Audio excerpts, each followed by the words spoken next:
Breaking news Rajalinga Murthy హత్య కేసును సిఐడితో విచారణ జరిపించాలని డిమాండ్ చేశారు ఎమ్మెల్యే గండ్ల సత్యనారాయణ.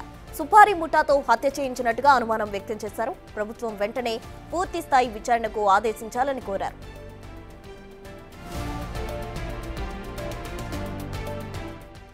నేను చెప్పాను కదా, దాని వెనుక ఎవరి హస్తం ఉన్నా అవసరమైతే సిబిసిఐడి విచారణ జరిపి మనం అనవసరంగా పేర్లు పెట్టడము భావ్యం కాదు. నా ఆలోచన ఏంటంటే